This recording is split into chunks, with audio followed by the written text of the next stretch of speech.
48 पैकी 21 मतदारसंघात मतदान घटलं। ठाकरे की शिंदे, काका की दादा, कुणाला धक्का कुणाला फायदा।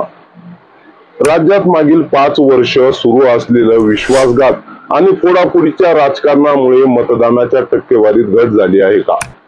राज्यातील सर्व 48 मतदारसंघातील मतदानाच्या टक्केवारीचं विश्लेषण केल्यावर ज्या मतदारसंघात दुभागलेले किंवा फुटलेले पक्ष निवडणूक लढवत होते त्या मतदारसंघात प्रामुख्यानं मतदानाची टक्केवारी घसरल्याचं दिसून येत आहे।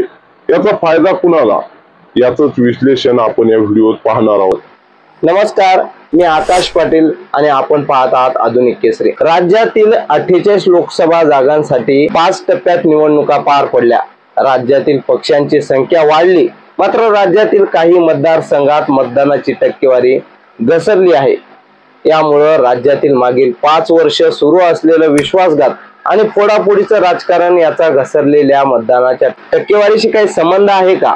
राज्यातील सर्व 48 मतदारसंघातील मतदानाच्या टक्केवारीचं विश्लेषण केल्यावर ज्या मतदारसंघात दुभागलेले किंवा फुटलेले पक्ष निवडणूक लढवत होते त्या मतदारसंघात प्रामुख्यानं मतदानाची टक्केवारी घसरल्याचं दिसून आलंय।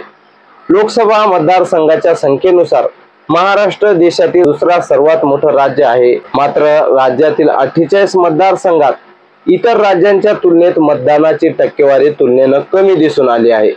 जर आपण 2019च्या लोकसभा निवडणुकीची तुलना केली तर राज्यातील 48 मतदारसंघापैकी 27 मतदारसंघात मतदानाची टक्केवारी काहीशी वाढलेली दिसते, तर 21 मतदारसंघात मतदानाची टक्केवारी लक्षणीयरित्या घसरल्याचं दिसून येत आहे।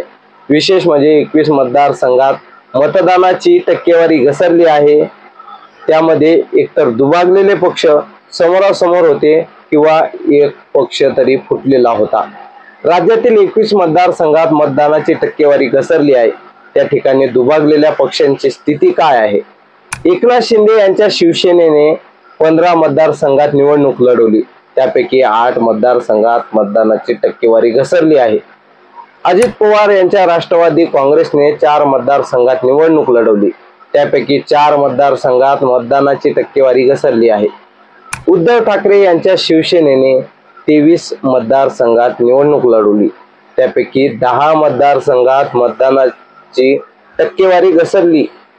शरद पवारांच्या राष्ट्रवादी काँग्रेसने 10 मतदारसंघात निवडणूक लढवली, त्यापैकी 4 मतदारसंघात मतदानाची टक्केवारी घसरली आहे। राजकीय विश्लेषकांच्या मते मतदानाच्या टक्केवारी घसरलेल्या मतदारसंघाचं विश्लेषण केल्यावर स्पष्ट दिसते की राज्यात गेली 5 वर्ष सुरू असलेलं विश्वासघात आणि फोडाफोडीच्या राजकारणामुळे कुठेतरी मतदारांना राजकारणाचाच वीट आला आहे। राज्यात नवीन पक्ष स्थापन झाल्यामुळे स्थानिक कार्यकर्ते नेमके कुठल्या गटात आहेत याची स्पष्टता मतदारांना नव्हती। पक्षाच्या चिन्हाबाबतची अनेक मतदारांना संभ्रम होता, परिणामी मोठ्या संख्येने मतदारांनी मतदानापासून दूर राहण्याचा निर्णय घेतला। आता एकसंघ राहिलेल्या न फुटलेल्या भाजप आणि काँग्रेसची स्थिती पाहूयात। भाजपने 28 मतदारसंघात निवडणूक लढवली, त्यापैकी 19 मतदारसंघात मतदानाची टक्केवारी वाढली आहे, तर 9 मतदारसंघात मतदानाची टक्केवारी काहीशी कमी झाली आहे। काँग्रेसने 17 लोकसभा मतदारसंघात निवडणूक लढवली, काँग्रेस लढवत असलेल्या 10 मतदारसंघात मतदानाची टक्केवारी वाढली आहे, तर फक्त 7 मतदारसंघात मतदानाची टक्केवारी कमी झाली आहे। कुठल्याही मतदारसंघात मतदान वाढणे किंवा कमी होणे त्यामागे अनेक कारणे असतात। मतदार याद्यांची अचूकता, हवामान, तापमान, उमेदवार, राजकीय पक्षांचं संघटन अशी अनेक कारणं मिळून या मतदारसंघात मतदान होऊन मतदानाची टक्केवारी समोर येत असते।